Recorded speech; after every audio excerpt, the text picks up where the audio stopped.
Hi, I'm Brenna Merrigan, and this is my pitch presentation for Fi Smart Dog Collars. So a little bit about Fi. It's a high-tech dog collar brand. It uses revolutionary smart tracking technology. It monitors the health and location and sleep information about each respective owner's pets. It was started by Jonathan Ben Salmon, who was the founder, and Lauren Kirkby, who was the co-founder. And the purpose for it being started was Jonathan got a German Shepherd puppy named Thor, and he couldn't find a product that had long battery life, was durable, had accurate tracking capabilities, and was providing real-time data. And you can find the collars on Fi's website through Chewy or on PetSmart or at PetSmart. And it was first created in 2017 and then it officially launched in 2019. And it uses GPS technology, LTE-M networks. It has 3-month battery life and it monitors data about your pet. And so more unique features, it's waterproof, it's bite proof, which is important. It's made out of aluminum. It has LED light customization options. So for nighttime walks, that's really great for that. And through the mobile app, you're able to get notifications about whether your dog escaped. It tracks your pet's daily steps, and it has access to all sleeping data. Fi's consumer demographic consists of US millennial dog owners ages 26 to 40 who earn annually 55,000. They work non-remotely and they greatly value their pet.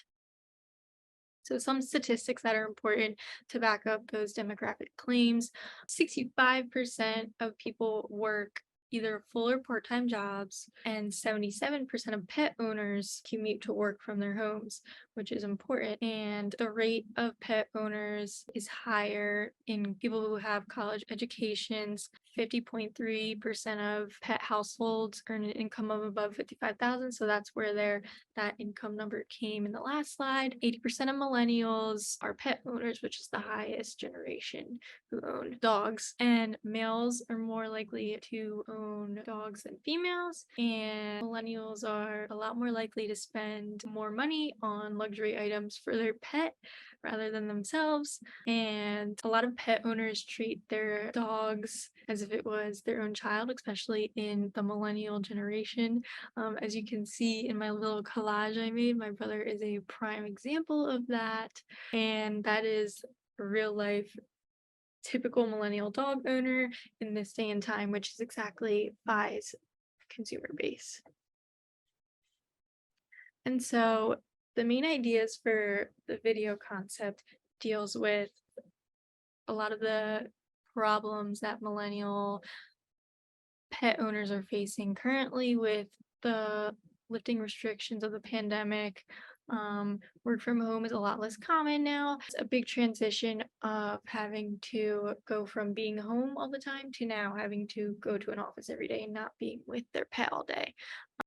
And 77% of pet owners commute to work from their homes, which is a significant amount. And so the driving idea is separation anxiety.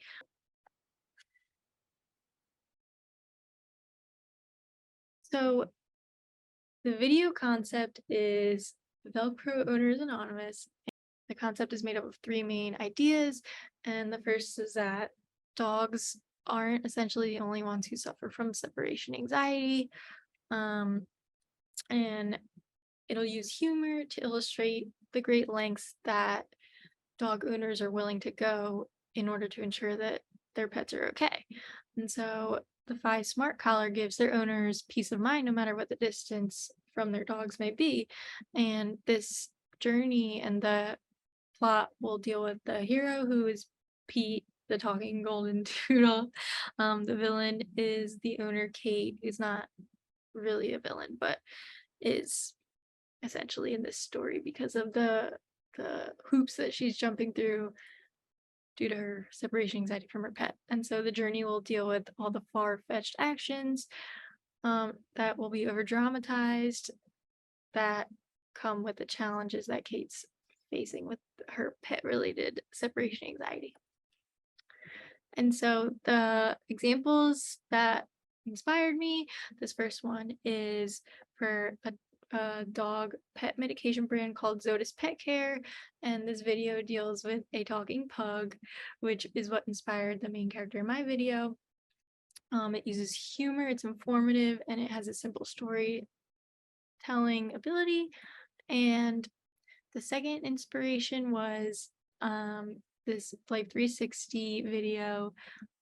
What inspired me in this is the kind of environment of the scene, how it uses dry humor. It illustrates a role reversal of what could be imagined as like a puberty talk with a parent to her child, but the roles are reversed. It's awkward, it's informative. I loved it.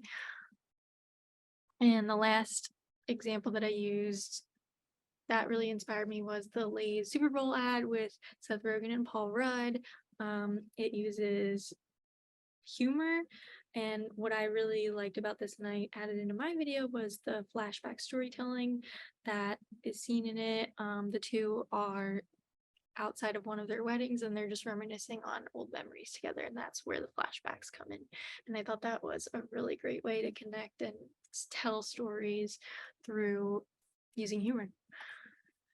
And so now getting into the script and the story for Velcro Owners Anonymous. The first scene is a wide shot of Pete and his owner, Kate, sitting on the bed next to each other awkwardly, kind of like what we saw in the Life 360 video. And then the second scene is the close-up of Pete's face looking stern on the bed, telling Kate we need to have a talk about her recent behaviors. And then the next scene is a close-up of Kate, who's kind of just like, okay, like confused, a little guilty because she kind of knows. And then scene 4 is a wide shot back to the two of them talking on the bed. Pete explaining, ever since you've gone back to work, your separation anxiety has been out of control. And the owner, Kate, explaining, it's not that bad. And it's just because she's at the office and she worries. And so then we transition into the flashback scenes.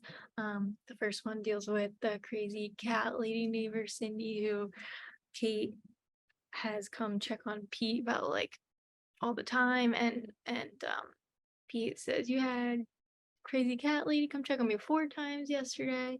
And then the next flashback scene is a cut to one of those dog camera slash treat device things, and it shows the treat coming out of the dispenser and Pete complaining, saying that he's gained over 10 pounds since she put that video camera dispenser in the living room, and he's outraged about it.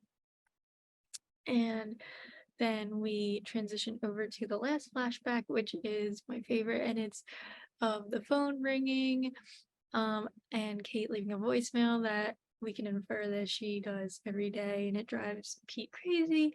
And him saying, don't even get me started on the hourly, I miss you voicemails. And then we just hear Kate leaving her voicemail.